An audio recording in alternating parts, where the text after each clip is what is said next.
Kajian ilmiah.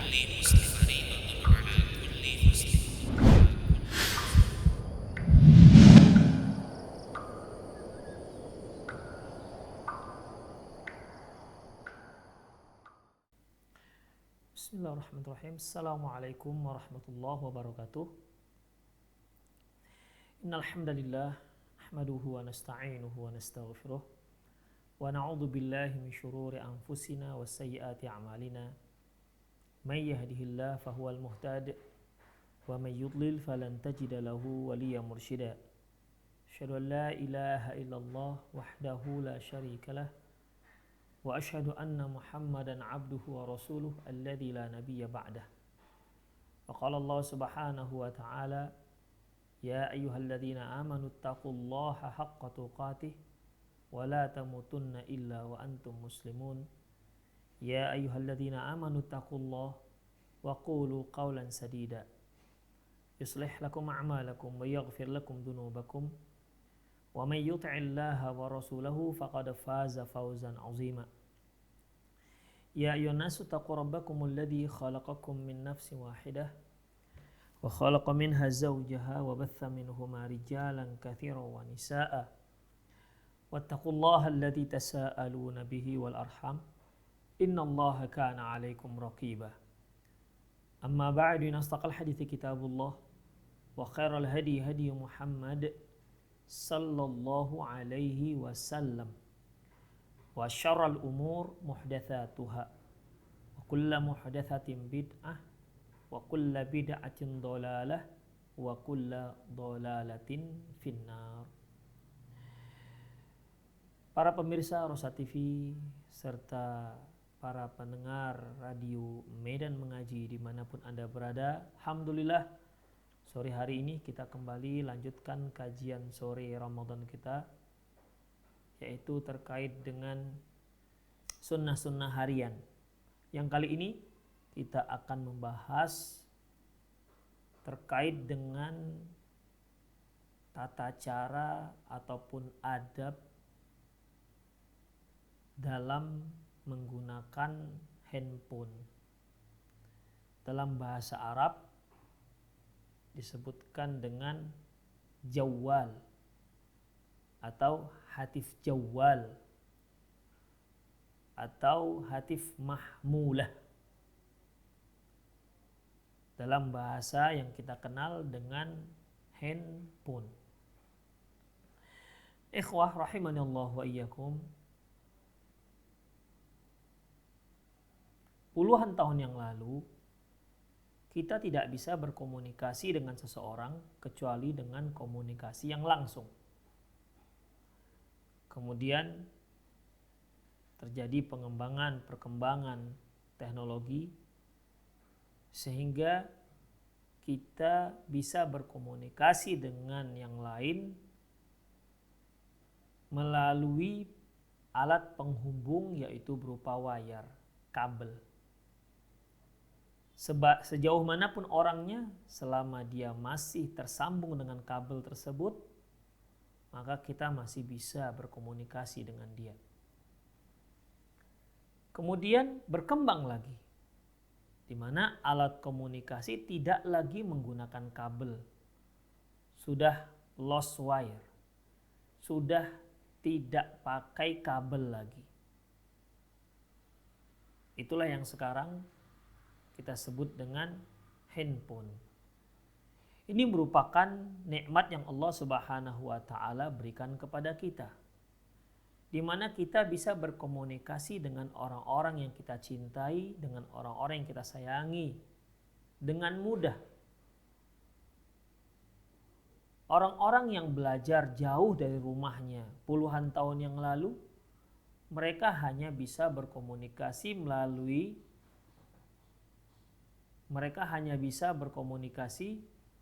melalui telepon, itu pun dengan biaya yang sangat mahal, atau dengan melalui surat. Ya, menulis surat, terkadang sampainya seminggu, nanti balasannya juga seminggu. Tapi alhamdulillah perkembangan zaman, teknologi berkembang pesat, semakin canggih. Ini membuat komunikasi semakin gampang. Oleh karena itu nikmat yang Allah Subhanahu wa taala berikan kepada kita, anugerah yang Allah berikan kepada kita berupa handphone, jangan kita gunakan untuk yang dapat mengundang murka Allah Subhanahu wa taala. Jadikan nikmat Allah ini menambah kedekatan kita kepada Allah, bukan malah membuat kita semakin jauh dari Allah Subhanahu wa taala. Oleh karena itu ikhwatiddin, Islam mengatur cara penggunaan handphone. Islam mengatur cara menggunakan telepon. Apakah pada zaman Rasulullah Sallallahu Alaihi Wasallam sudah ada telepon sehingga ada sunnah-sunnah hadis-hadis yang terkait dengan handphone? Kita katakan ya tidak. Alat-alat telekomunikasi yang canggih sekarang ini muncul belakangan, tidak ada pada zaman Rasulullah Sallallahu Alaihi Wasallam. Tetapi karena Islam itu syariat yang sangat luar biasa, ternyata syariatnya itu bisa mencakup pada benda-benda yang penggunaan ada pada zaman Rasulullah sampai benda-benda yang belum ada pada zaman Rasulullah. Ternyata hukum-hukum tersebut bisa digunakan untuk benda-benda mutaakhir tersebut. Ini menunjukkan kesempurnaan Islam. Ini menunjukkan bahwa agama Islam itu bukan buatan manusia.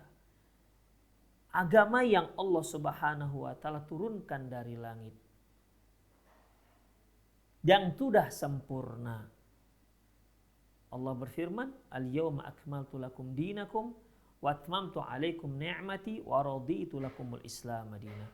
Hari ini telah kusempurnakan untukmu agama kamu dan telah kucukupkan untuk nikmatku kepadamu dan aku ridha Islam sebagai agamamu. Para pemirsa dimanapun Anda berada, dalam mengkaji adab-adab ataupun sunnah-sunnah yang terkait penggunaan handphone, HP bahasa kita singkatnya, kita bisa bagi tiga bab lah ya. Pertama bab penggunaan handphone, yang kedua bab orang yang menggunakan handphone, orang yang yang menelpon, yang ketiga adab yang terkait dengan orang yang menerima telepon. Pertama adab penggunaan handphone, yang kedua adab seorang yang menghubungi, menelpon, seseorang yang menelpon, yang ketiga seorang yang menerima telepon. Baik, yang pertama ikhwah, yaitu yang terkait dengan penggunaan handphone. Poin ini ikhwah, ada beberapa poin. Yang pertama yaitu kita tidak boleh menggunakan telepon ataupun handphone atau HP orang lain kecuali dengan izinnya. Karena hukum asal dalam Islam, harta seorang muslim itu haram kecuali jika dia sudah mengizinkannya. Jadi tidak bisa ketika kita melihat ada HP ataupun handphone tergeletak di atas meja tanpa kita izin terhadap yang si empunya, kita pakai kemudian kita ambil dan kita gunakan. Baik untuk WhatsApp, untuk Facebook atau untuk apa saja, tanpa seizin orang lain, tanpa seizin si pemiliknya. Maka ini tidak dibenarkan dalam Islam dan kita katakan hukumnya adalah haram. Hal ini berdasarkan sabda Rasulullah Sallallahu Alaihi Wasallam yang diriwayatkan oleh Imam Bukhari dan Muslim. Rasulullah bersabda dari Abu Hurairah, Rasulullah Sallallahu Alaihi Wasallam bersabda, "Umirtu an uqatilan nas hatta yashhadu an la ilaha illallah wa yu'minu bi wa bima ji'tu bihi." Aku diperintahkan untuk memerangi orang-orang hingga mereka bersyahadat dan beriman kepadaku dan beriman dengan agama yang aku bawa. Fa in fa'alu dzalik, kalau mereka lakukan itu, artinya dia sudah syahadat, beriman kepada Allah, beriman kepada Rasulullah dan beriman dengan agama yang dibawa oleh Rasulullah sallallahu alaihi wasallam, maka fa in fa'alu dzalik asamu minni dima'ahum wa amwalahum, maka telah terjagalah dariku darah dan harta mereka, illa bihaqqiha, kecuali dengan haknya. Jadi ada sesuatu, ya, ada kalanya darah seorang muslim, karena setelah dia bersyahadat berarti dia sudah masuk Islam. Ada kalanya darah seorang muslim halal untuk ditumpahkan. Ya, seperti sabda Rasulullah sallallahu alaihi wasallam, la yahillu damu mri'in illa min salasin, tidak halal darah seorang muslim ditumpahkan kecuali dari 3 hal: ats-tsayyibuz zani, seorang yang sudah menikah tapi dia berzina, wa qatlun nafsi, seorang yang membunuh orang lain, at-tariku lidinihi wal mufariqu lil jamaah, seorang yang meninggalkan agama, yang murtad, meninggalkan, menyempal dari jamaah kaum muslimin. Ini boleh ditumpahkan darahnya. Demikian. Tapi kalau tidak, maka tidak boleh tumpahkan darahnya walaupun hanya 1/100 tetes. Misalnya kalau ada seorang muslim iseng, dia ambil jarum pentul, dicucukkannya ke temannya, keluarlah sedikit saja darahnya, maka hukumnya haram. Karena ketika dia sudah menjadi seorang muslim, terjaga darahnya. Itu masih darahnya, terjaga, jangan sampai tertumpah darahnya sekecil apapun. Apalagi kalau sampai nyawanya yang terbang, nyawanya yang melayang. Demikian juga hartanya. Ya, harta juga begitu, haram hukumnya kita gunakan harta orang lain kecuali dengan izinnya, kecuali dengan hak Islam. Apa itu hak Islam? Zakat. Mau nggak mau dia harus dikeluarkan zakatnya, diberikan, tunaikan, dia berikan kepada fakir miskin. Demikian ikhwafiddin. Oleh karena itu HP juga demikian. Ya, handphone ini nggak boleh sembarangan kita pakai kecuali kalau dia punya kita. Kalau ini punya kita, silahkan pakailah dengan ketentuan yang akan kita bicarakan. Tapi kalau dia punya orang lain, jangan kita memakainya kecuali dengan izin si empunya. Itu yang pertama. Yang kedua, ikhwafiddin, jangan gunakan ringtone yang nadanya nada musik. Ya. Ringtone nada musik. Baik HP yang memang kita set ketika ada orang yang memanggil, kemudian kita set dengan nada panggil musik, maupun ketika seorang yang menelpon kita, sebelum kita angkat, di situ memang kita set dengan nada musik. Ini biasanya bayar, ya, biasanya bayar ke provider biasanya. Maka ini ikhwafiddin tidak dibolehkan, haram hukumnya. Karena Rasulullah sallallahu alaihi wasallam bersabda dalam hadis yang diriwayatkan oleh Imam Al-Bukhari, beliau mengatakan, la yakunanna min ummati aqwamun yastahilluna al-harir wal hur wal ma'azib wal khamr wal ma'azib. Nanti umatku ada yang menghalalkan, berarti hukumnya haram. Ada yang menghalalkan sutra, yang menghalalkan perzinahan, yang menghalalkan khamr, dan yang menghalalkan musik-musik. Ya. Kalau sudah menghalalkan berarti hukumnya adalah haram. Khamr hukumnya haram, tapi ada yang menghalalkan, mungkin dengan alasan-alasan tertentu. Oleh karena itu ikhwafiddin tidak boleh kita men-set HP kita dengan setan musik. Ingat, baik ketika orang memanggil kita, ring panggilnya adalah musik, ataupun ketika orang menelpon kita, selama telepon belum kita angkat, dia mendengar musik yang kita setel, dan seringnya itu berbayar. Ikhwafiddin rahimani Allah wa iyyakum. Yang kedua ini malah lebih besar dosanya. Kalau yang pertama tadi ketika ada orang telepon, kemudian nada panggil musik, mungkin kita saja yang mendengarnya. Tetapi ketika ada orang nelpon kita, sebelum kita angkat telepon kita, di situ ada musiknya, Ini bisa lebih berbahaya, lebih besar dosanya. Mengapa ikhwatifiddin rahimanallahu wa iyyakum? Di situ ada terdapat ya seperti kita mengajak orang lain untuk mendengarkan ringtone musik yang kita set di HP kita. Misalnya ini, saya telepon seseorang, sudah masuk teleponnya. Biasanya kan nada masuk itu tit, ya, tit begitu. Tapi kali ini ada settingan dari provider, yaitu dengan musik. Kita belilah itu atau mungkin gratis. Selama panggilannya masuk tapi belum diangkat, maka si orang yang telepon itu terus mendengar musik. Maka kita berdosa ikhwatiddin. Kenapa? Kita telah memperdengarkan kepada orang yang menelpon kita berupa musik yang diharamkan oleh Allah Subhanahu wa taala. Dalam sebuah hadis yang diriwayatkan oleh Imam Muslim dari Abi Hurairah radhiyallahu anhu, anna Rasulullah sallallahu alaihi wasallam qala, bahwasanya Rasulullah sallallahu alaihi wasallam bersabda, "Man da'a ilal huda kana lahu misla ajri misli ujuri man tabi'ahu la yanqusu dzalika min ujurim syai'a." Barang siapa yang mengajak kepada hidayah, maka dia mendapatkan pahala dan dia juga mendapatkan pahala orang yang mengikuti hidayah tersebut dengan tanpa mengurangi pahala orang yang mengajak.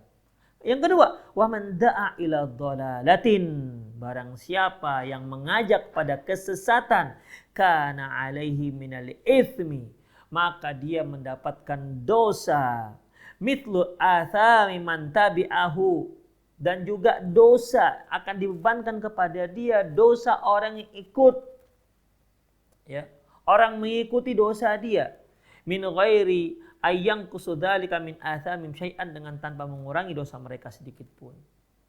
Jadi kita setelah menebarkan dosa, 10 orang yang menelpon kita, berarti kita memperdengarkan musik yang kita buat di HP kita 10 orang, berarti 10 kali dosa kita. Demikian. Mungkin kita nggak mendengarnya, tapi dia yang memanggil kita karena kita setel musik, maka berdosa. Lantas kalau seandainya ternyata musik yang kita perdengarkan kepada orang yang nelpon kita disukai oleh orang yang telepon, kemudian dia tanya kepada kita, "Mas, gimana cara setelnya ini? Kok bisa ya? Saya suka musiknya." Akhirnya kita kasih tahu. Maka setiap kali dia menggunakan itu, ada orang menelpon dia, kemudian nada panggil musik yang dia pelajari dari kita, maka setiap kali orang menelpon dia, maka kita ikut mendapatkan dosanya. Contohnya nih, ya, saya setel lah di HP saya nada panggil musik. Dimana kalau orang nelpon saya, kalau sudah masuk teleponnya ada nada musiknya, sambil nunggu saya ngangkat dia pun dengan musiknya, berdosa dia kan. Kemudian ternyata orang yang nelpon saya tadi, kita katakanlah si A, tertarik dengan musik tadi itu. Dia tanya dengan saya, "Mas, itu gimana cara setelnya supaya saya juga bisa seperti itu?" Kita ajarkanlah. Lantas si A tadi ditelepon oleh si B. Si B mendengarlah musik yang disajikan oleh si A melalui HP-nya. Maka kita dapat dosa lagi. Jadi dosa apa ini ikhwatiddin? Dosa jariyah. Kalau itu terus dipakainya sampai kita meninggal yang mengajarkannya, maka dosa terus mengalir. Makanya hati-hati masalah ini ikhwatiddin rahimanillahu wa iyyakum. Belum lagi masalahnya ketika kita lagi sholat, HP berbunyi, lupa di silent. Ternyata musiknya musik dangdut, musik pop, musik koplo, musik hip hop, mengganggu orang-orang yang sedang sholat. Berdosa lagi, astagfirullah. Ikhwah, kalau kita nada ringtone panggilnya biasa seperti titit titit atau yang bukan musik, ikhwah, itu nggak begitu mengganggu orang, akan mengganggu juga, tapi tidak seperti musik. Bayangkan kita memasukkan mizmarus syaitan, seruling seton ke dalam masjid dalam jamaah sholat. Astagfirullahaladzim. Apa kita nggak malu dengan Allah Subhanahu wa Ta'ala? Nggak malu dengan jamaah masjid? Sedangkan penyanyi-penyanyi dangdut itu nggak akan nyanyi dia ketika sholat. Ternyata kita yang bawa lagu dia di tengah-tengah jamaah sholat. Makanya ikhwah hati-hati. Ya, hati-hati dalam masalah ini.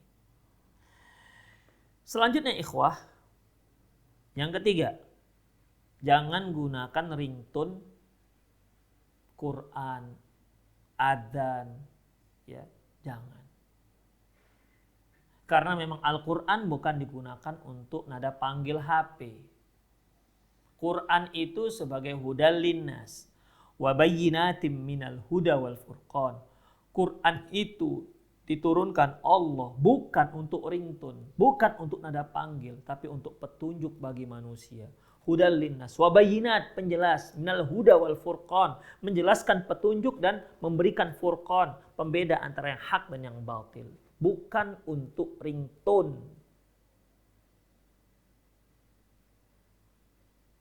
Adzan bagaimana? Adzan juga demikian, ikhwah.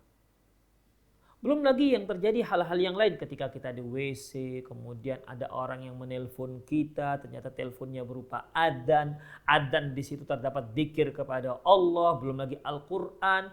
Kita buat qul huwallahu ahad ringtone-nya. Belum lagi, okelah di luar WC misalnya, ketika kita dipanggil qul huwa, kita pencet, berarti kan berhenti. Ini saya khawatirkan ihanatul Quran, ada unsur penghinaan terhadap Al-Quran, maka jangan gunakan. Ya, wa may yu'azzim min sya'airillah fa innaha min taqwal qulub. Barang siapa yang mengagungkan syiar-syiar Allah, Quran termasuk syiar Allah, Islam, fa innaha min taqwal qulub, sesungguhnya itu di antara tanda-tanda ketakwaan hati. Selanjutnya ikhwati fiddin rahimanillah wa iyyakum. Gunakan, nomor 4, gunakan HP untuk manfaat diri dan orang lain, dan jangan gunakan untuk maksiat. Gunakanlah. Manfaat apa? Kita ada info, atau kita ada info dakwah, kita nyebarkan info dakwah, atau kita mau kajian. Nah, seperti kita sekarang ini bisa disaksikan di YouTube, bisa disaksikan di Facebook, bisa disaksikan di Instagram, bisa disaksikan di TV satelit. Masya Allah kan. Gunakan untuk yang bermanfaat, ikhwah. Ya. Jangan gunakan untuk yang sifatnya maksiat. Melihat gambar-gambar yang gak senonoh, film-film yang tak senonoh, yang diharamkan dalam syariat. Ikhwatiddin rahimahullah wa iyyakum. Ketika Allah Subhanahu wa taala mengatakan la taqrabuz zina innahu kana fahisyah. Jangan kalian mendekati zina, karena zina itu adalah perbuatan keji. Berarti semua perkara yang dapat mendekatkan diri kita kepada perzinahan hukumnya haram, tidak dibenarkan. Makanya gunakanlah HP untuk yang bermanfaat diri kita, untuk diri kita dan untuk orang lain. Apalagi smartphone sekarang ini, ikhwah, di mana tidak hanya gunanya untuk berkomunikasi dengan orang-orang yang kita sayangi dan orang-orang yang dekat dengan kita, tapi juga bisa kita gunakan untuk mendapatkan berbagai macam info. Dari info yang terbaik sampai info yang terburuk. Dari info yang paling banyak manfaatnya sampai info yang paling banyak merusaknya. Tinggal kita mau gunakan yang mana. Dan kalau kita mengakui ini merupakan nikmat Allah Subhanahu wa taala kepada kita, maka kita harus bersyukur. Salah satu bersyukur kita kepada Allah kita gunakan untuk yang menambah ketaatan kita kepada Allah Subhanahu wa taala. Ikhwat fiddin rahimanallah wa iyyakum.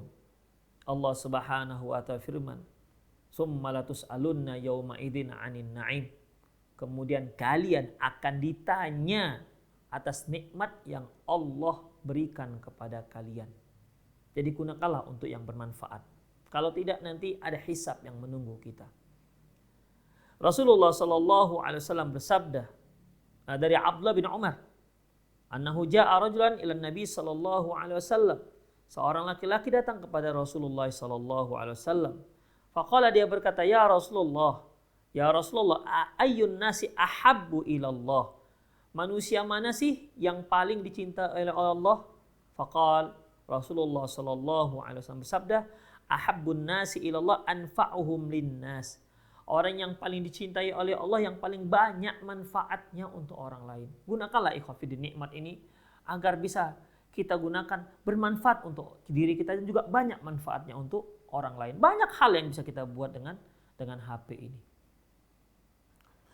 Selanjutnya ikhwatifiddin, nomor 5 yaitu adamun nadhari fi jawalat al-akharin. Tidak boleh membuka-buka HP orang lain, membaca WhatsApp orang lain atau SMS orang lain. Nggak boleh kita bongkar-bongkar isi HP orang lain tanpa seizin dia. Bagaimana kalau HP-nya suami Ustadz? Termasuk nggak boleh. Ya. Itu namanya tajassus, memata-matai. Makanya sekarang ikhwatifiddin, ya setiap HP dibuatlah yang namanya password. Supaya apa? Supaya tidak bisa sembarangan dibuka oleh orang lain. Itulah dia. Kalau sudah HP tersebut ada passwordnya, berarti si pemilik HP tidak ingin sembarangan orang membuka HP-nya. Demikian ikhwatifiddin.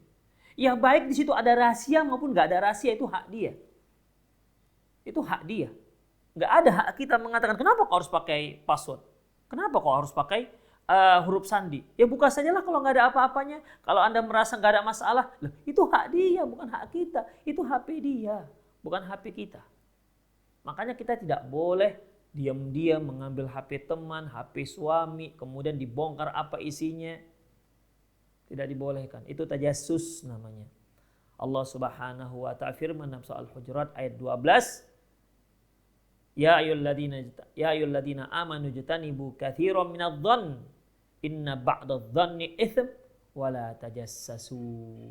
Wahai orang yang beriman, jauhilah banyak berburuk sangka. Sesungguhnya sebagian sangkaan itu adalah dosa. Wa la tajassasu. Jangan mencari-cari, memata-matai, tajassus. Ya. Kemudian ikhwah, yang selanjutnya, tidak menggunakan HP sebagai dijadikan alat ataupun sarana untuk berbangga-bangga. Kalau kita lihat kan ada yang punya iPhone, kita tahu berapa harga iPhone. Setiap kali ada iPhone yang terbaru, setiap kali ada Samsung yang terbaru, setiap kali ada smartphone yang tercanggih, dialah orang yang pertama yang membelinya. Apa? Untuk dia banggakan. Ya. Jadi dia bangga dengan HP yang mahal. Ya. Dia bangga dengan fitur-fitur yang terbaru dalam HP tersebut. Hanya untuk berbangga-bangga, ikhwatifiddin, tidak dibenarkan. Ya. Tidak dibenarkan. Kalau untuk berbangga, sebenarnya kalau dia butuh, dia beli HP yang termahal karena di situ ada yang dia butuhkan fiturnya, memenuhi kebutuhan dia, tidak masalah. Niatnya tak masalah. Tapi kalau untuk dibangga-banggakan ke orang lain, HP saya harga 30 juta, HP ente hanya harga 500.000 misalnya. Demikian. Maka nggak dibolehkan ikhwah. Hanya untuk berbangga-bangga. Ya. Tidak dibolehkan. Rasulullah Shallallahu Alaihi Wasallam bersabda dalam hadis yang diriwayatkan oleh Imam Bukhari dan Muslim, "Bainama rajulun yamshi qad a'jabathu jummatuhu wa burdahu."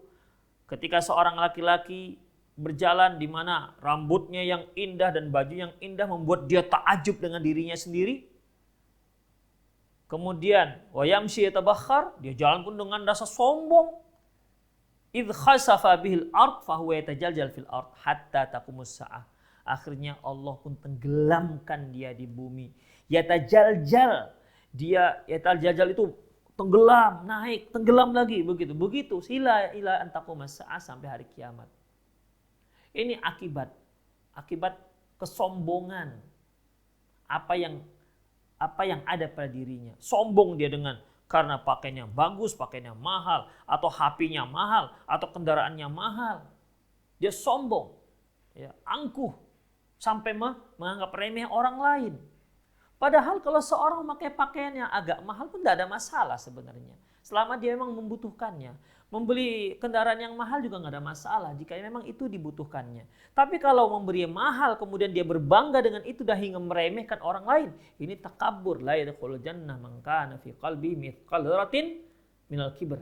Tak akan masuk surga orang yang dalam hatinya ada sombong walaupun hanya sebesar dzarrah. Kemudian selanjutnya ikhwah rahimani Allahu wa iyyakum,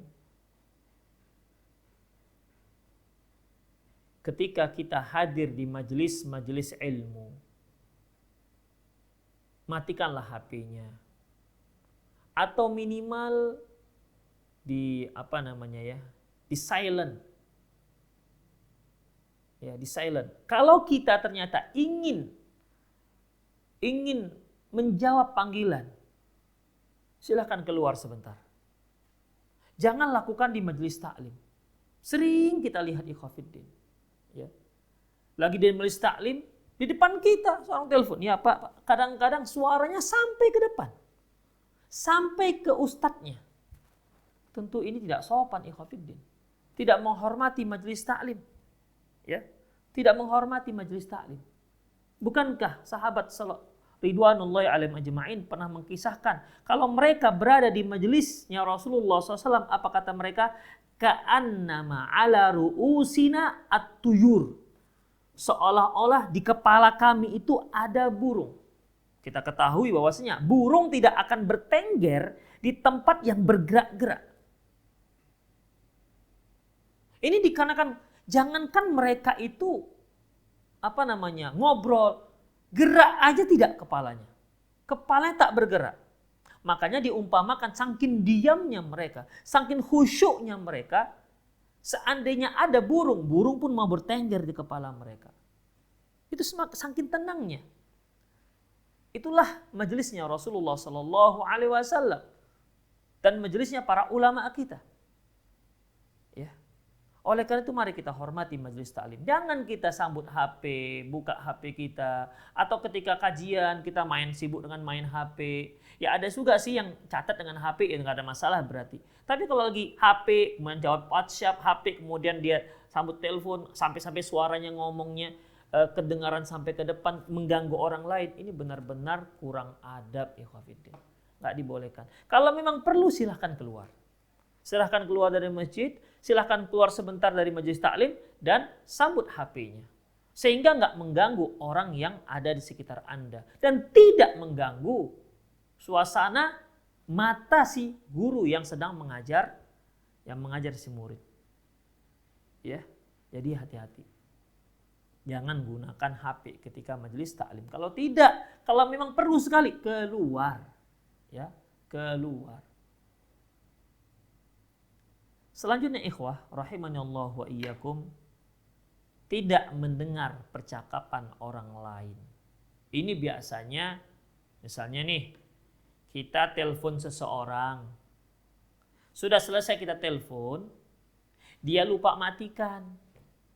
Atau kita ditelepon seseorang. Setelah dia selesai telepon kita, dia lupa matikan, kita pun belum matikan.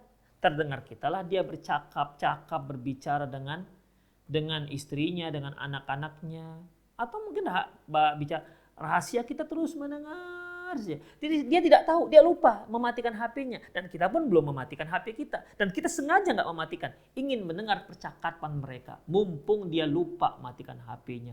Ini nggak dibenarkan ikhwah fiddin. Ya, ini tidak dibenarkan.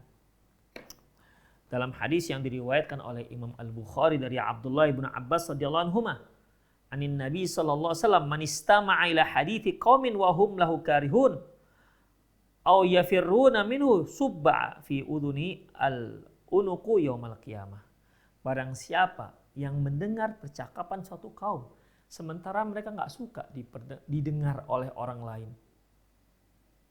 maka orang yang mendengar tersebut mencuri-curi pendengaran tersebut, nanti di hari kiamat telinganya akan dituangkan timah panas.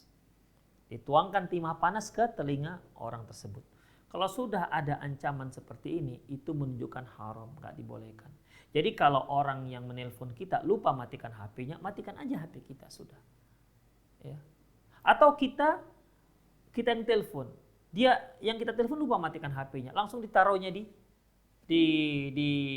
kantong dia. Dia pun ngobrol. Lalu kita tengok, kita berusaha untuk mendengarkan, maka nggak dibolehkan. Ya, tidak dibolehkan. Yang ke-9 ikhwah, yaitu tidak membawa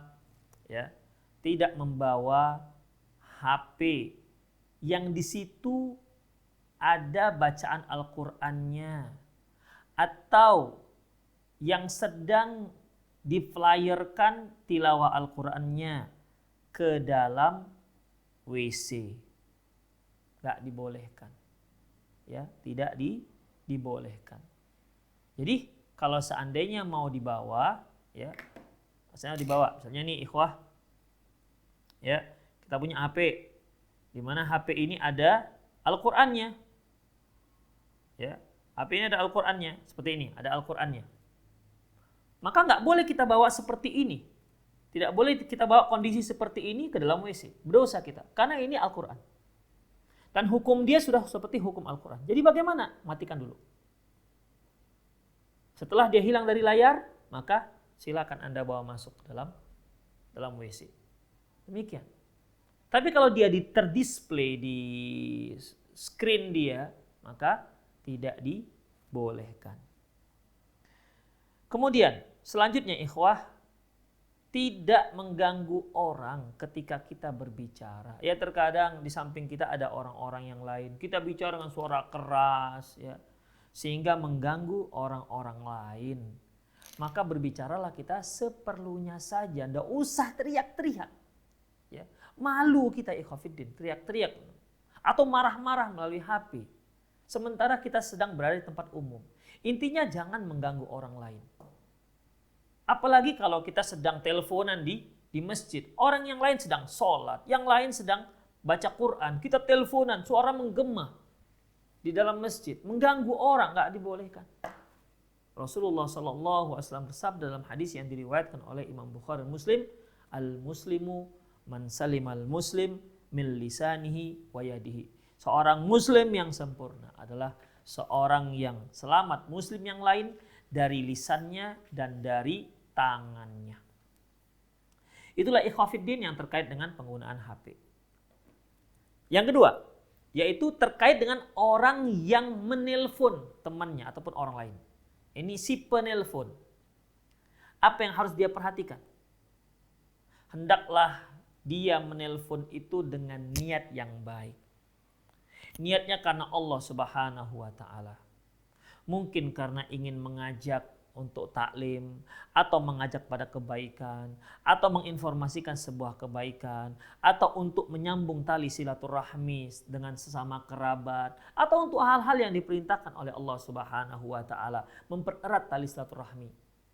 Ya, gunakanlah HP kita, niatnya dengan niat yang baik. Atau dia jualan, berdagang melalui HP, misalnya dia update status dia, isinya adalah jualan-jualan yang halal, dagangan yang halal, silahkan. Itu niat yang baik. Karena dia sedang mencari nafkah untuk itu. Tak masalah ikhwatiddin. Jadi hendaklah niatnya niat yang baik. Innamal a'malu binniyah wa innamal likulli imri'in ma nawa. Sesungguhnya setiap amalan itu disertai dengan niat dan masing-masing orang sesuai dengan apa yang dia niatkan. Yang kedua, hendaklah dia ketika mau telepon seseorang, carilah waktu yang tepat.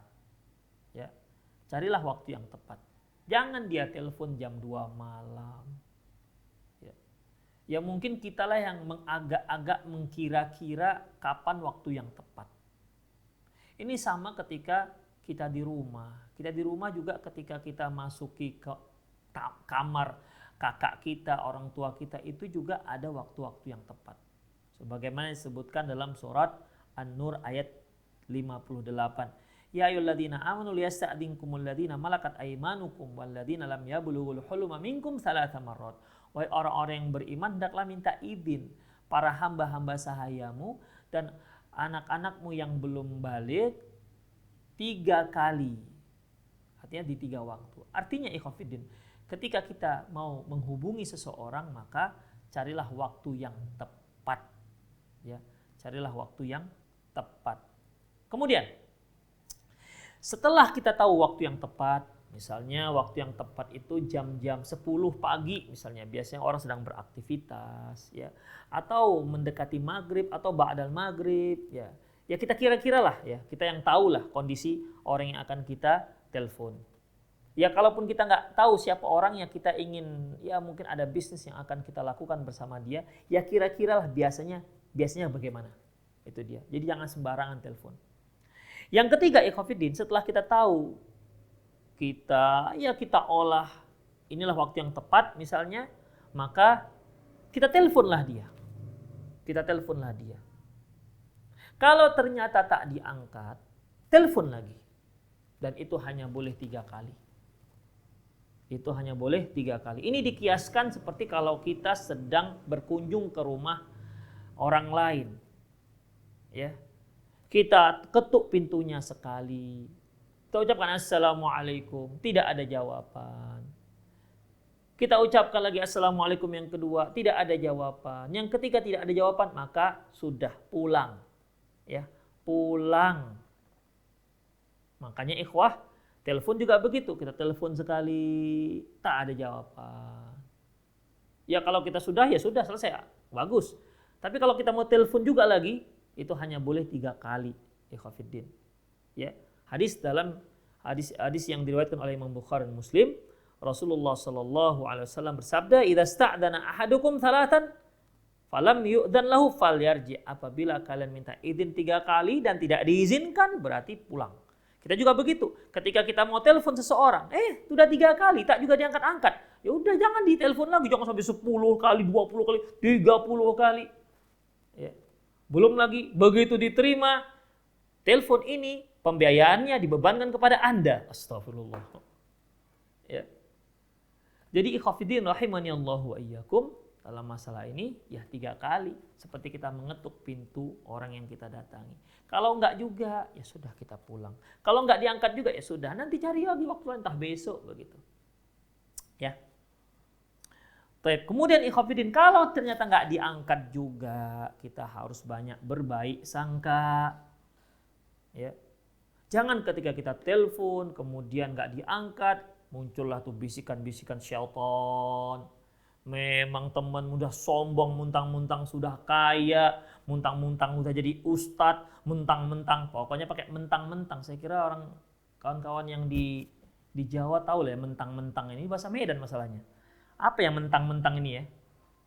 Karena dia sudah menjadi pejabat, maka nggak mau lagi terima telepon saya. Karena dia sudah jadi orang kaya, maka nggak mau telepon saya, begitu. Jadi akhirnya kita marah sendiri tanpa tahu alasannya, dan alasan itu hanya bisikan setan. Karena kita buruk sangka.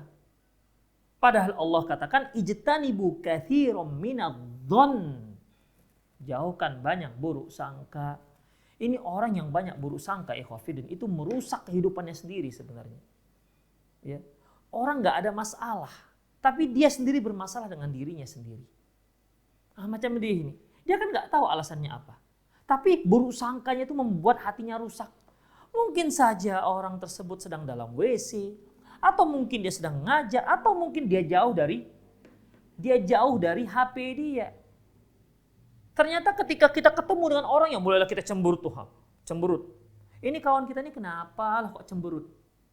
Tanya, saya telepon cuma nggak diangkat-angkat. Oh, HP saya tinggal di rumah. Walah, kita sudah buruk sangkanya entah kemana-mana, sudah jengkel hati kita 1 harian. Ternyata karena memang dia nggak bawa HP.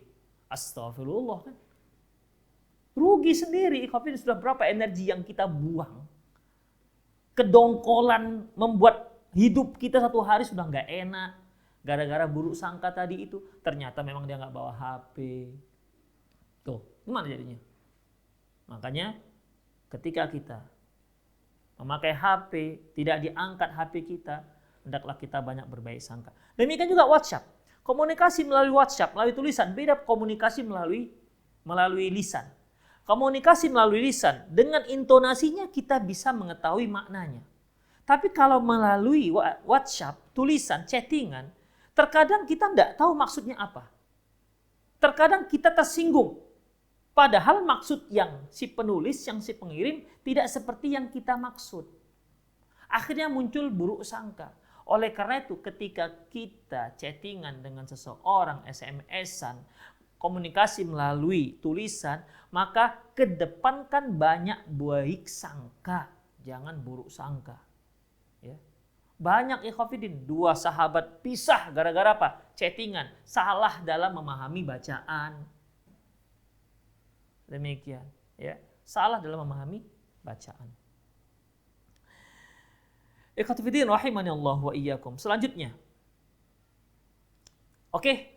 Setelah HP kita diterima, apa yang kita lakukan?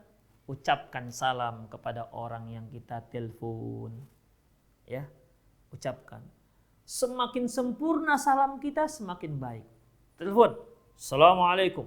Gus. Atau Assalamualaikum warahmatullahi. Atau sempurna lagi. Assalamualaikum warahmatullahi wabarakatuh. Itu yang pertama kita lakukan. Jangan ngomong langsung ikhwatiddin. Ya. Assalam qablal kalam. Salam sebelum mengucapkan apapun. Ucapkan salam terlebih dahulu. Kemudian ikhwah, kalau kita tahu, ya, kalau kita tidak tahu siapa yang akan kita telepon, kalau kita tahu yang kita telepon ini orang kafir, maka tidak boleh kita mengucapkan salam. Cukup kita katakan, halo Pak, ya ini betul dengan Bapak Fulan? Begitu, jangan ucapkan salam. Karena dalam hadis yang diriwayatkan oleh Imam Muslim dari Abi Hurairah radhiyallahu anhu, anna Rasulullah sallallahu alaihi wasallam qala, bahwasanya Rasulullah sallallahu alaihi wasallam bersabda, la tabda'ul yahud wan nasara bis salam. Jangan kalian ucapkan salam kepada orang Yahudi dan orang Nasrani. Tapi Ustaz, gimana kita tahu ini yang mau kita telepon inilah apakah dia muslim atau tidak? Ya. Kalau kita ragu ya sudah, jangan ucapkan salam. Demikian ikhwatiddin rahimani Allahu wa iyyakum. Baik, selanjutnya ikhwah. Setelah kita mengucapkan salam, maka jika kita ditanya siapa, maka jawablah dengan jawaban yang tawadu. Ya. Jawablah dengan jawaban yang tawadu. Jangan berikan jawaban yang masih ngambang. Misalnya, yang nanya ini yang ditelepon, ya dengan siapa ya Pak? Saya, masa nggak tahu sih dengan saya? Saya kawan lama, masa nggak tahu sih? Sombong kamu sekarang, mentang-mentang. Begitu. Nggak boleh. Ya. Dia bertanya dengan siapa ya? Tandanya dia nggak tahu. Dia minta identitas. Dalam sebuah hadis ikhwatiddin, dalam hadis yang diriwayatkan oleh Imam Bukhari dan Muslim dari Jabir bin Abdullah radhiyallahu anhuma, yaqulu ataitu Nabiy sallallahu alaihi wasallam fi dainin kana ala abi. Aku mendatangi Rasulullah sallallahu alaihi wasallam mau membayar hutang ayahku kepada beliau. Fadaqaqtul bab, maka aku ketuklah pintu Rasulullah sallallahu alaihi wasallam. Faqala man dha? Rasulullah berkata, siapa di luar? Faqultu ana, aku katakan ana, saya. Faqala ana ka'annahu karihaha. Kata Rasulullah, saya, seakan Rasulullah tak suka dengan jawaban saya itu. Karena jawaban saya itu tidak menunjukkan sebuah identitas. Jadi jangan, siapa ya Pak? Aduh, masa sih nggak kenal? Mentang-mentang sudah terkenal. Gitu. Masa sih? Akhirnya apa ikhwatiddin? Akhirnya kita memojokkan orang yang kita telepon. Dia ketika bertanya, dia nggak tahu identitas kita. Ya jawab saja sih kenapa? Kenapa mempersulit permasalahan? Jawaban dengan yang sangat tawadu. Oh, misalnya dia seorang ustadz nih. Ya. Dipanggil orang ustadz, bilang saja. Misalnya saya nih, oh saya Ali Nur Pak. Itu jawaban yang tawadu. Tidak usah memberikan jawaban yang seperti pamer. Oh, saya adalah Profesor Dr. Ali Nur LCMA MCK. Orang nggak butuh dengan Dengan titel-titel kita itu, nggak butuh. Dia perlunya siapa kita, sudah. Demikian ikhwah. Kalau dia tanya, Ali Nur mana ya Pak? Yang guru ngaji itu loh Pak. Begitu jawaban dengan tawadu. Nggak usah membangga-banggakan diri dengan identitas. Demikian ikhwah fiddin. Jadi ya jangan memojokkan orang yang kita telepon kalau ternyata dia tidak mengenal kita. Ketika dia jawab siapa, jawablah dengan jawaban yang tawadu. Selanjutnya ikhwah fiddin, jangan terlalu banyak ngobrol melalui HP dengan obrolan yang tanpa faedah. Ya. Karena obrolan kita itu bayar, bukan gratis, bukan majanan. Bayar ikhwah fiddin. Bicaralah dengan yang baik. Karena Rasulullah SAW bersabda, la yu'minu man kana yu'minu billahi wal yaumil akhir falyakul khairan aw liyasmut. Barang siapa yang beriman terhadap Allah dan hari akhirat, hendaklah dia mengucapkan yang baik atau hendaklah dia diam. Hadis riwayat Bukhari dan Muslim. Kemudian kalau dia seorang wanita, janganlah bicara mendayu-dayukan suaranya. Nggak dibolehkan. Assalamualaikum abang.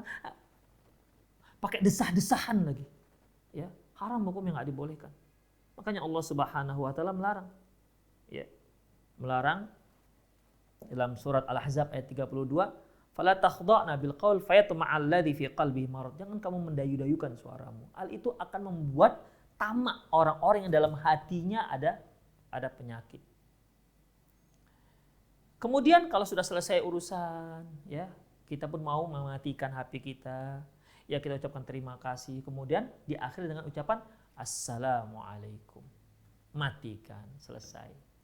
Ya, itulah ikhwah fiddin rahimaniyallahu wa iyyakum. Ini seperti majelis ikhwah.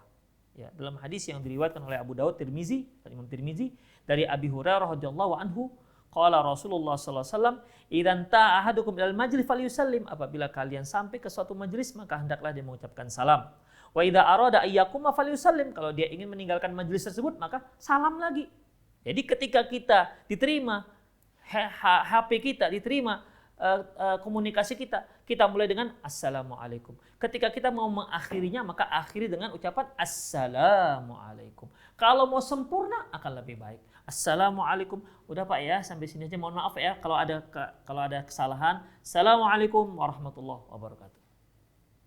Itu yang kedua, yaitu adab orang yang menelpon. Nah, sekarang yang terakhir, adab orang yang ditelepon, yang menerima telepon. Yang pertama ikhwah fiddin, yaitu menjawab salam. Jangan diam. Karena itu hakul muslim alal muslim. Hak seorang muslim terhadap muslim yang lain, yaitu apabila dia mengucapkan salam, maka balaslah salamnya. Itu yang pertama. Yang kedua, membalas salam sebaiknya lebih baik. Idza huyitum bi tahiyatin fahayyu bi ahsana minha aw rudduha. Apabila seorang mengucapkan kamu selamat, maka jawablah dengan yang lebih baik atau minimal yang sama. An-Nisa ayat 86. Jadi kalau yang nelpon kita mengatakan assalamualaikum, kita jawab waalaikumsalam warahmatullah. Kalau dia mengucapkan salam assalamualaikum warahmatullah, kita jawab waalaikumsalam warahmatullah wabarakatuh. Kalau dia mengucapkan salam yang lengkap, Assalamualaikum warahmatullahi wabarakatuh, maka kita jawab, Waalaikumsalam warahmatullahi wabarakatuh. Titik. Kenapa? Tidak ada yang lebih daripada itu. Adapun tambahan, wa maghfiratuhu, itu dhaif. Tambahan lagi, wa maghfiratuhu wa ridwanuhu, itu dhaif jiddan. Ya. Jadi sunnahnya hanya sampai Waalaikumsalam warahmatullahi wabarakatuh. Kemudian kalau lagi ngomong, dia bersin. Ya. Alhamdulillah dia katakan. Maka kita wajib mentashmid dia. Yang nelpon kita tiba-tiba bersin tuh, mungkin geli hidungnya, acik katanya. Alhamdulillah dia bilang. Maka kita katakan yarhamukallah. Ini juga termasuk hakul muslim alal muslim.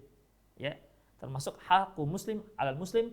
Idza atasa fahamidallah fayusammithu. Apabila dia bersin, dia mengucapkan alhamdulillah dan dia mengucapkan yarhamukallah. Kemudian kita yang ditelepon, kita berhak mengatakan siapa Pak ya? Nah, dengan siapa ya Pak? Begitu. Terkadang kita kan ada nggak bertanya. Kenapa? Karena mungkin yang biasa telepon kita sudah kenal kita dengan suaranya. Tapi terkadang ada yang suara-suara tersebut tidak kita kenal sehingga kita belum bertanya. Atau mungkin biasa, tapi kali ini mungkin cuaca nggak bagus atau mungkin HP-nya agak serak sehingga dia tidak memahami siapa yang nelpon. Jangan rupanya suaminya misalnya. Jadi boleh bertanya silakan, ya boleh bertanya. Sebagaimana orang yang telepon tadi, ketika ditanya dia siapa, dia nggak boleh menjawab dengan kalimat saya, tapi jawablah dengan identitas yang tawadhu. Boleh dia menanya ya, siapa begitu. Kemudian ikhwatiddin yang berikutnya yaitu bagaimana kalau seandainya ada yang telepon sementara kita sedang sholat. Bagaimana kalau seandainya ada yang telepon sementara kita sedang sholat? Apa yang kita lakukan ikhwah? Maka kita ambil telepon kita. Kalau memang telepon tersebut bisa kita ambil mungkin dari kantong kita matikan. Boleh, ya. Karena bergerak dalam sholat untuk satu gerakan yang untuk satu gerakan kebutuhan sholat itu dibolehkan. Sebagaimana dalam hadis yang diriwayatkan oleh Imam Ahmad Syakir dari Aisyah radhiyallahu anha, Rasulullah pernah sholat. Kemudian Aisyah mau masuk, sementara di depan pintu terkunci dari dalam. Rasulullah sedang sholat. Apa yang dilakukan Rasulullah SAW? Rasulullah sambil sholat maju ke depan, buka gerendelnya, mundur lagi, lanjutkan sholat. Aisyah masuk. Itu kan bukan gerakan sholat, maju dan mundur. Demikian juga dalam hadis yang diriwayatkan oleh Imam Bukhari Muslim, Rasulullah SAW pernah sholat sambil menggendong cucunya Umamah. Demikian, sedang menggendong cucunya, ya Umamah binti Zainab, menggendong. Ketika berdiri dia gendong, ketika mau sujud beliau letakkan, beliau sujud. Ketika mau bangkit ke atas, beliau angkat lagi, gendong lagi. Jadi dibolehkan, nggak ada masalah. Tapi hanya sekedar dimatikan. Mungkin HP-nya ribut, tutut dimatikan. Ya. Hanya sekedar dimatikan, tidak menjawab. Jangan lagi sholat, ntar Pak ya lagi sholat, batal sholatnya. Demikian. Atau masuk chatting, dia pun balas chattingan lagi sholat. Nggak boleh, ya. Jadi demikianlah ada 3 adab terkait dengan masalah penggunaan handphone. Pertama terkait dengan HP itu, penggunaan HP itu sendiri. Yang kedua, kita yang menelpon. Dan yang ketiga, kita yang menerima telepon. Demikianlah, semoga apa yang kita bahas bermanfaat. Aku qouli hadza wastaghfirullah li wa lakum walisal muslimin innahu wal ghafurur rahim. Bagi kaum muslimin, pemirsa Rosyad TV dan pendengar Radio Medan Mengaji dimanapun Anda berada yang ingin melayangkan pertanyaan, silahkan ajukan pertanyaan Anda di pesan singkat 0895 6113 27778 0895 6113 27778.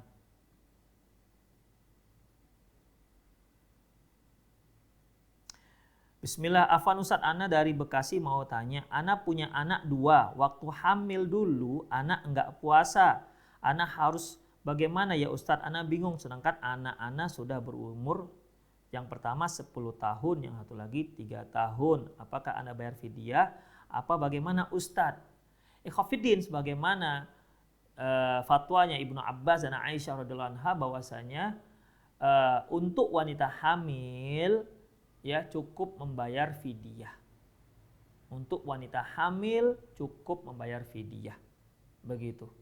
Bagaimana cara bayar fidyah? Bayar fidyah itu setengah zakat fitrah. Boleh berupa bahan pokok, juga boleh berupa makanan siap santap. Ya. 1 hari untuk sekali santap kenyang. Sebagaimana Anas bin Malik radhiyallahu anhu ketika beliau sudah tua tak sanggup puasa, beliau nggak puasa selama sebulan ya karena sudah tua tadi, beliau mengundang 30 fakir miskin dan beliau kenyangkan semua. Ya kalau dia siap saji berarti ya makanan beserta lauk pauknya. Ya. Lauk pauk yang biasa kita makan. 1 kali hidangan untuk 1 orang 1 hari. Ya. Untuk satu orang 1 hari. Atau kalau mau beri beras berarti setengah zakat fitrah. Zakat fitrah berapa misalnya? 2,7. Atau kita anggap saja untuk 1 hari kita berikan untuk 1 hari 1,5 kilo gitu. Beras. Berarti kalau untuk 30 hari kalikan 1,5 kilo kali 30.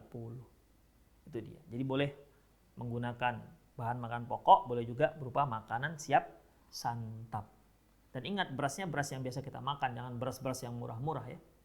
Itu ikhwatiddin. Jadi ibu, itu yang mudah. Jadi ibu tidak usah puasa, cukuplah ibu membayar fidyah. Dan inilah yang paling yang difatwakan oleh para sahabat. Allahu a'lam bissawab.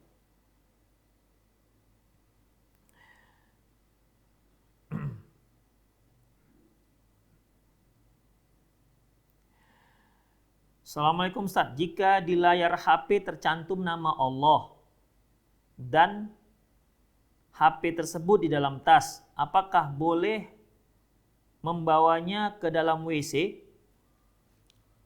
Pertanyaannya ini ya, kita punya mushaf nih, mushaf kecil mungkin ya. Kita mau masuk WC. Tapi mushaf kita ini berada dalam tas, mungkin ransel atau koper, boleh nggak kita bawa masuk dalam WC? Ikhwatiddin, HP ini, kalau HP kan sebenarnya nggak ada masalah. Ya.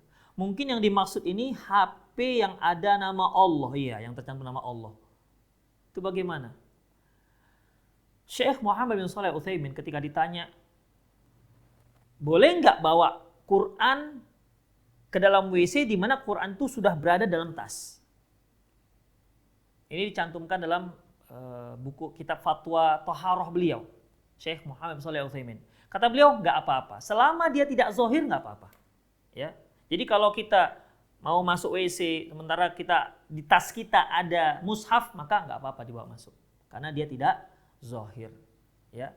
Demikian juga ikhwatiddin, sebagaimana yang kita katakan tadi, kalau dia tercantum nama Allah atau Quran nggak dibolehkan. Tapi kalau dia dalam keadaan mati, ya dalam keadaan mati boleh. Demikian. Itulah fatwa Syekh Muhammad bin Shalih Al-Utsaimin.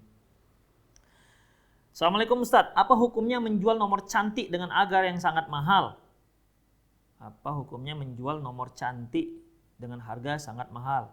Mungkin 08, 12, 22, 22, 22 begitu.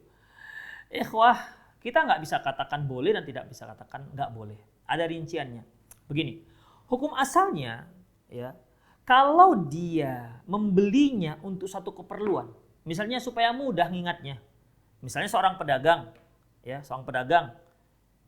biasanya supaya orang mudah kontak dengan dia pilih nomor yang mudah diingat. Jadi misalnya, Bang, saya mau beli ini, saya telepon kemana? Oh, telepon ke nomor saya saja, 081 2-nya 10 kali misalnya.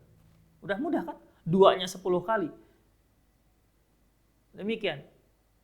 Jadi kalau alasannya untuk seperti itu boleh. Karena untuk kebutuhan dagangan dia, untuk kebutuhan dunia dia ada faedahnya. Tetapi kalau niatnya untuk berbangga-bangga, itu nggak boleh. Ya. Mubadzir namanya. Innal mubadzirina kanu ikhwana syayatin. Sungguhnya mubadzir itu kawannya setan.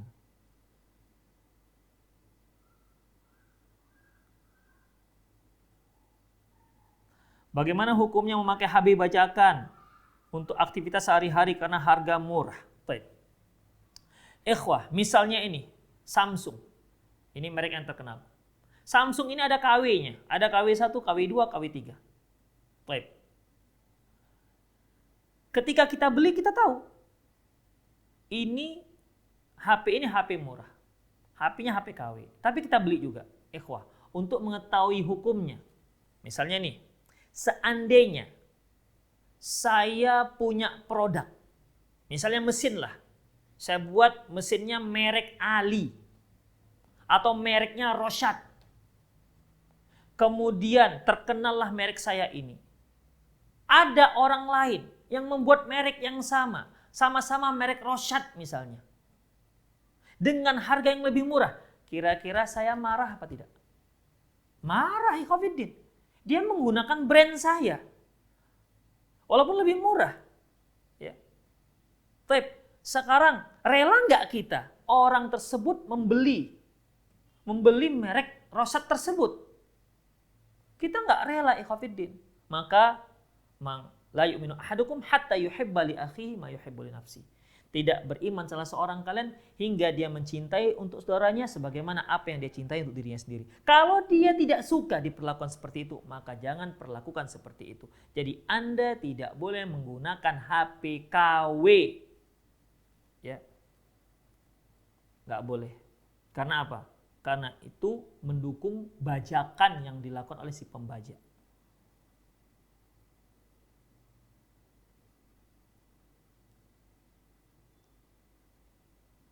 Assalamualaikum Ustadz, bagaimana cara mengatur waktu supaya nggak kecanduan main HP terus? Jazakumullah khairan. Ikhwah, kita harus tahu waktu itu adalah nikmat dari Allah Subhanahu wa Ta'ala. Kita harus tahu bahwasanya nikmat itu akan dipertanyakan oleh Allah Subhanahu wa Ta'ala. La yazalu qadama bani Adam yaumal qiyamati hatta yus'alu an arba'in. Tidak akan beranjak kaki anak Adam nanti di hari kiamat hingga dia ditanya akan 4 hal. An umri fima afna. Usianya, kemana dia habiskan usianya.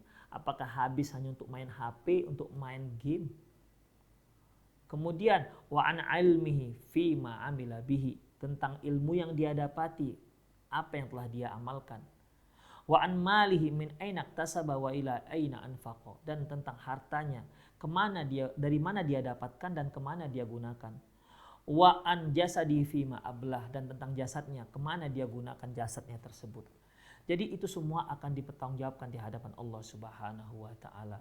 Itu yang pertama. Yang kedua, ikhwatiddin, usia umat Rasulullah antara 60 dan 70, singkat sekali. Sementara satu hari di hari akhirat.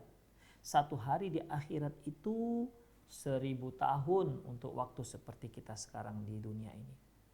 Jadi kalau usia kita sekitar 70 atau 60 tahun itu sekitar 1,5 jam aja nanti di sana. Kemudian kita sia-siakan waktu kita. Ya. Jadi ikhwah, ingat aja bagaimana pertanggungjawabannya di hadapan Allah Subhanahu wa Ta'ala. Sanggup nggak kita nanti? Kamu jam sekian ngapain? Main HP ya Allah. Jam 8 ngapain? Main HP. Jam 9 main HP. Jam 10 main HP. Astagfirullah. Main HP terus. Ya. Bukan nggak boleh main HP. Ya pada waktu-waktu tertentu mungkin kita penat. Ya bolehlah kita main HP sejenak. Tapi bukan menghabiskan waktu kita untuk HP. Maksudnya untuk HP untuk yang nggak bermanfaat ya. Banyak orang menggunakan HP, kerja pakai HP. Ya. Tapi untuk yang bermanfaat, yang kita maksud di sini yaitu menggunakan HP untuk yang tidak bermanfaat.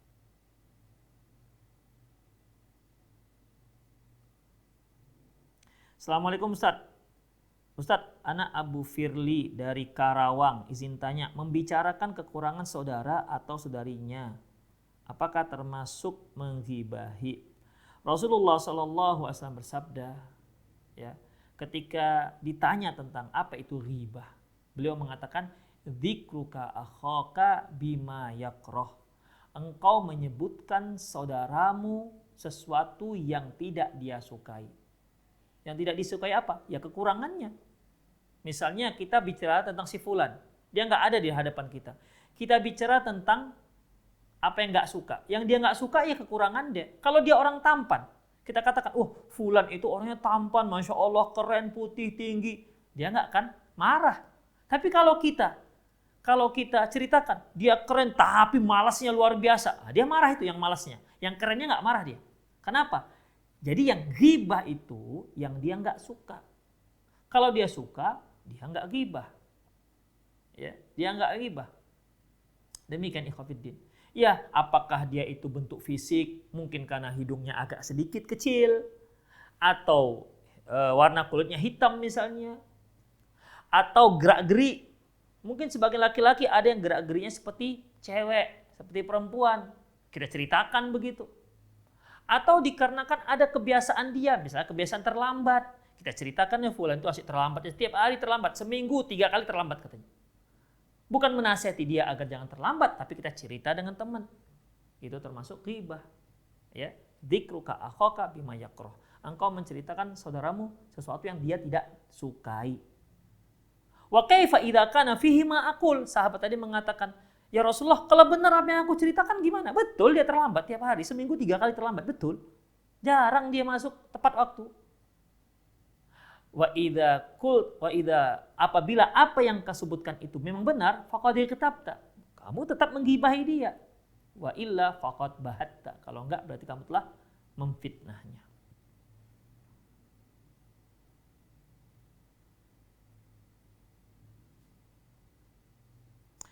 Assalamualaikum Ustaz. Apakah sholat seorang tidak sah apabila mulut tidak digerakkan pada saat membaca bacaan sholat ketika sholat sendirian? Perhatikan ikhwatiddin, ketika kita membaca bacaan sholat, kita disuruh untuk membaca. Membaca itu yaitu qomat kamit. Ya, mengqomat kamitkan. Itulah yang dikatakan membaca. Ya. Faqra'u ma tayassara minal Qur'an. Bacalah apa yang mudah bagimu dari Al-Qur'an, itu membaca. Jadi membaca itu dikomat kamitkan. Bukan diam dalam hati. Ya. Apakah sah? Memang masalah ini masalah khilafiyah di kalangan para ulama, tapi yang rajih Allahu a'lam bishawab, walaupun selama dia tidak menggerak-gerakkan, tapi ada dalam hati dia baca, insya Allah sah. Allahu a'lam bishawab. Tapi yang afdol dikomat kamitkan, karena itu yang dikatakan membaca. Allahu a'lam.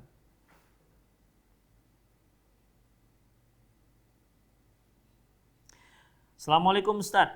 Bagaimana ya Ustaz cara meyakinkan orang tua Ustaz?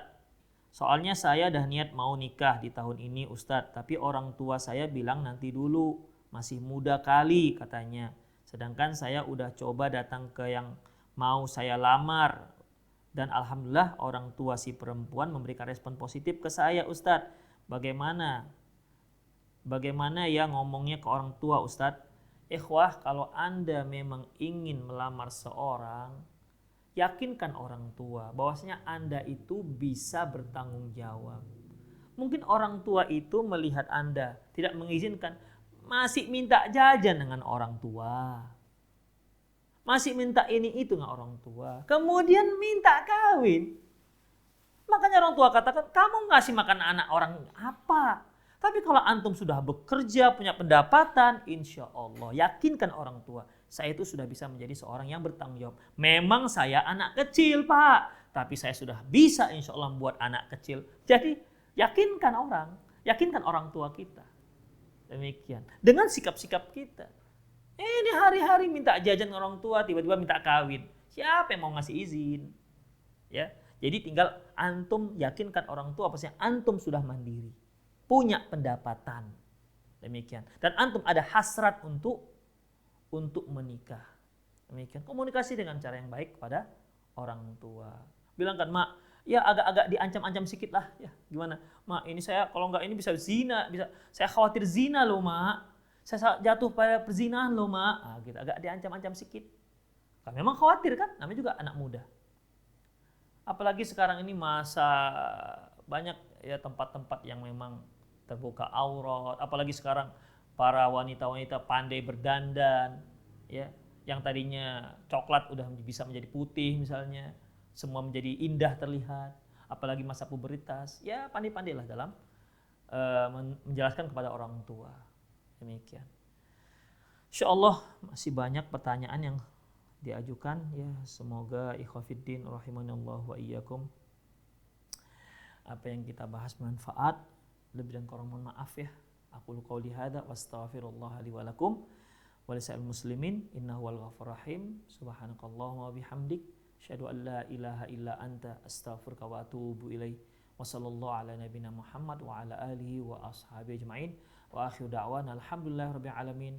Assalamualaikum warahmatullahi wabarakatuh.